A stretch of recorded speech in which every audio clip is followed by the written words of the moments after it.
وہ فتنہ ہے جس کے متعلق حضرت آدم علیہ السلام سے حضرت محمد صلی اللہ علیہ وسلم تک تمام پیغمبروں نے اپنے اپنے امتوں کو آگاہ کیا۔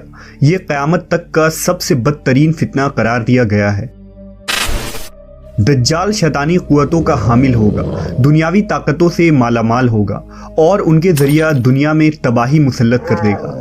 دجال اس وقت کہاں ہے اور کس حالت میں ہے، اس کے متعلق ایک عجیب و غریب روایت احادیث کے کتابوں میں ذکر ہوا ہے۔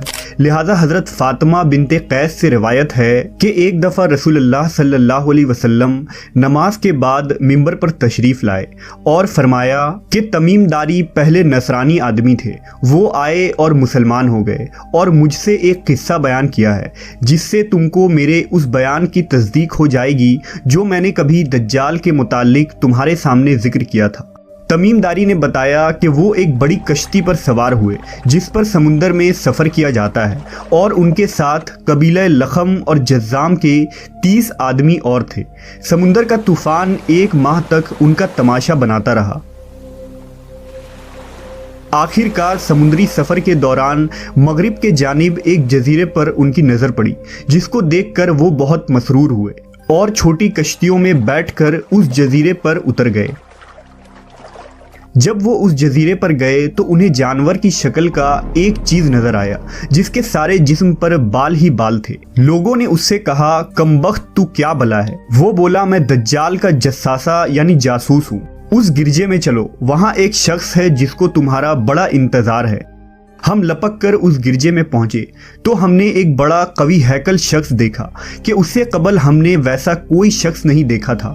اس کے ہاتھ گردن سے ملا کر اور اس کے پیر گھٹنوں سے لے کر ٹخنوں تک لوہے کی زنجیروں سے نہایت ہی مضبوطی سے جکڑے ہوئے تھے۔ ہم نے اس سے کہا، تیرا ناس ہو، تو کون ہے؟ وہ بولا، تم کو میرا پتہ لگ ہی گیا، اب تم بتاؤ تم کون لوگ ہو؟ انہوں نے کہا، ہم عرب کے باشندے ہیں، ہم ایک بڑی کشتی میں سفر کر رہے تھے، سمندر میں طوفان آیا اور 1 ماہ تک رہا، اس کے بعد ہم اس جزیرے میں آ گئے۔ اس نے کہا، مجھے یہ بتا کہ بیسان کے کھجوروں میں پھل آتا ہے یا نہیں؟ ہم نے کہا، ہاں آتا ہے۔ اس نے کہا، وہ وقت قریب ہے جب اس میں پھل نہ آئیں گے۔ پھر اس نے پوچھا، اچھا بحر تبریہ کے متعلق بتاؤ، اس میں پانی ہے یا نہیں؟ ہم نے کہا، بہت ہے۔ اس نے کہا، وہ زمانہ قریب ہے جبکہ اس میں پانی نہ رہے گا۔ پھر اس نے پوچھا، زغر کے چشمے کے متعلق بتاؤ، اس میں پانی ہے یا نہیں؟ اور کیا اس بستی والے اس کے پانی سے کھیتوں کو سیراب کرتے ہیں؟ ہم نے کہا، اس میں بہت پانی ہے اور لوگ اس کے پانی سے کھیتوں کو سیراب کرتے ہیں۔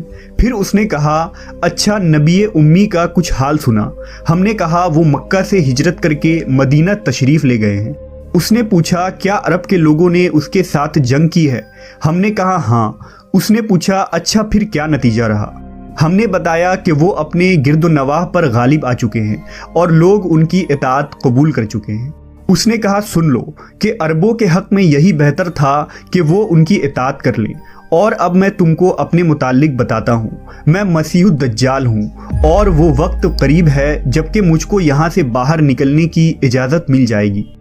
میں باہر نکل کر تمام زمین پر گھوموں گا۔ 40 دن کے اندر اندر کوئی بستی ایسی نہ رہے گی جس میں داخل نہ ہوں گا، سوائے مکہ اور مدینہ کے۔ ان دونوں مقامات میں میرا داخلہ ممنوع ہے۔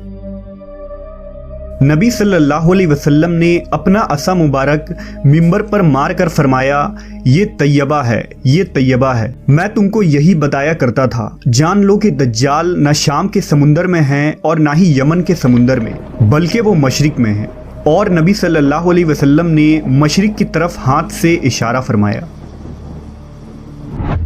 حضرت تمیم داری اور ان کے ساتھیوں نے جس جزیرے پر دجال سے ملاقات کی تھی، اس کا علم آج تک کسی کو نہیں ہو سکا، لیکن اس بارے میں بہت سارے دعوے کیے جاتے رہے ہیں کہ وہ پر اسرار جزیرہ کہاں ہے جہاں دجال زنجیروں میں جکڑا قید ہے۔ بعض لوگوں کا گمان ہے کہ بحر عرب میں موجود سقطرہ نامی جزیرہ ہی وہ جزیرہ ہے جہاں دجال قید ہے۔ یہ جزیرہ نہایت ہی عجیب و غریب مقام ہے۔ جزیرہ سقطرہ ملک یمن کا حصہ ہے اور ساحل سے 400 کلومیٹر کے فاصلے پر موجود ہے۔ اس جزیرے پر موجود چرند و پرند اور بہت سارے درخت باقی دنیا سے بہت مختلف ہیں۔ ड्रैगन ब्लड ट्री नामी अजीबो गरीब दरख्त भी इसी जजीरे में उगता है, जिसके तने से सुर्ख रंग का अर्क निकलता है और ऐसा लगता है जैसे इस दरख्त से खून बह रहा हो। इसके अलावा भी इस जजीरे में हैरान कर देने वाले 700 अक़साम के दरख्त और मखलूक़ात पाए जाते हैं। इस जजीरे पर एक पहाड़ भी मौजूद है जहां एक मशहूर गार अल हौक है जो 3 किलोमीटर तवील है। इतना बड़ा गार पूरे मशरिक़े वस्ता में कहीं मौजूद नहीं है। जैसा कि हदीस में जिक्र है कि दज्जाल का ज़हूर मशरिक से होगा और ऐसी जगह पर होगा जहां से वो मशरिक़े वस्ता को मुतासिर कर सकेगा। लिहाजा इन तमाम निशानियों की वजह से लोग इस जजीरे को दज्जाल का जजीरा करार देते हैं। जबकि कुछ लोग बहरे ओकियानूस यानी अटलांटिक ओशन में मौजूद बरमूदा ट्रायंगल को ही दज्जाल का जजीरा करार देते हैं।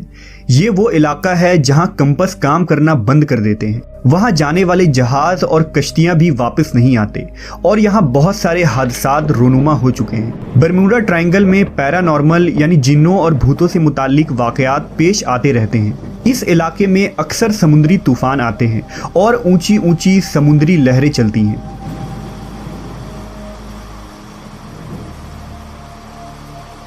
बरमूदा दरअसल किसी एक जजीरे का नाम नहीं, ये एक तकून नुमा इलाका है जिसके अंदर 300 से ज़्यादा गैर आबाद और सुनसान जजीरे मौजूद है जहां आज तक इंसानों ने कदम नहीं रखा है। इस बरमूदा ट्रायंगल पर की गई तहकीकाती रिपोर्ट को भी आज तक शाये नहीं की गई है।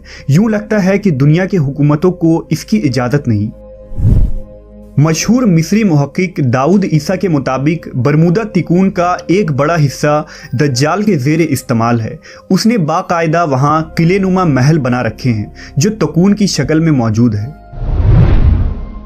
तारीख में दज्जाल के जजीरे के मुतालिक एक मशहूर दावा उस्मानी अमीरुल बहर और जोग्राफिया दां पीरी रईस का है, जिसने खिलाफत उस्मानिया के दौर में दुनिया का एक नक्शा तैयार किया था। इस नक्शे को अगर हम देखें तो इसमें एक पुरइसरार मकाम की निशानदही की गई है जहां उसने एक अजीब मखलूक की तस्वीर भी दिखाई है जो आधा इंसान और आधे जानवर की तरह नजर आता है, जिसे लोगों ने दज्जाल करार दिया है। तुर्की के एक मशहूर मुसन्निफ कुरसान बरकान ने अपनी एक किताब में लिखा है कि दज्जाल एक जजीरे में कैद है जहां से वो अपने पैरोकार यानी अमेरिका और इजराइल को हिदायत देता है और अमेरिका और यहूदियों की बहरी जहाज़ें इस जजीरे तक जाती हैं जहां वो इस गिरजे में दज्जाल से मुलाकात करते हैं और उन्हें बताया जाता है कि आगे क्या करना है। लेकिन ये मालूमात इतनी खुफिया होती है कि आज तक कोई भी ये नहीं जान पाया कि ये जजीरा कहाँ मौजूद है। बरकान ने लिखा कि वो जजीरा बरमूदा तिकून में ही है क्योंकि बरमूदा ट्रायंगल में एक ऐसा जजीरा मौजूद है जहां एक बड़ा गिरजा पाया जाता है और जहां किसी को भी जाने की इजाज़त नहीं है और अगर कोई वहां दाखिल होना चाहे तो वो वहां से वापस नहीं आ सकता। ये जजीरा कोई आम जजीरा नहीं, यही वजह है कि गूगल मैप में इस जजीरे की लोकेशन नहीं मिलती है। नेस कई लोगों ने ये देखने का दावा भी किया है कि इस जजीरे में अमरीकी बहरी बेड़े दाखिल होते हैं। ईसा दाऊद ने अपनी किताब में लिखा है कि दज्जाल ज़माना कदीम से बहरुल काहिल के उन गैर आबाद और वीरान जजीरों में रहता था और हुजूर सल्लल्लाहु अलैहि वसल्लम के विसाल तक वो बेड़ियों में जकड़ा हुआ था, मगर आप सल्लल्लाहु अलैहि वसल्लम के वफ़ात के बाद उसकी बेड़ियां टूट गईं और वो आज़ाद हो गया, मगर उसे खरूज की इजाज़त नहीं। लिहाजा अब वो बरमूडा ट्रायंगल के करीब वीरान जजीरों में रहता है और वहाँ से अपनी दज्जाली कुव्वतों और पैरोकारों के ज़रिया खुरूज की तैयारियां कर रहा है। ये जजीरा बुनियादी तौर पर दज्जाल का हेड क्वार्टर है जहां से वो तमाम तदाबीर करता है और शर फैलाता है।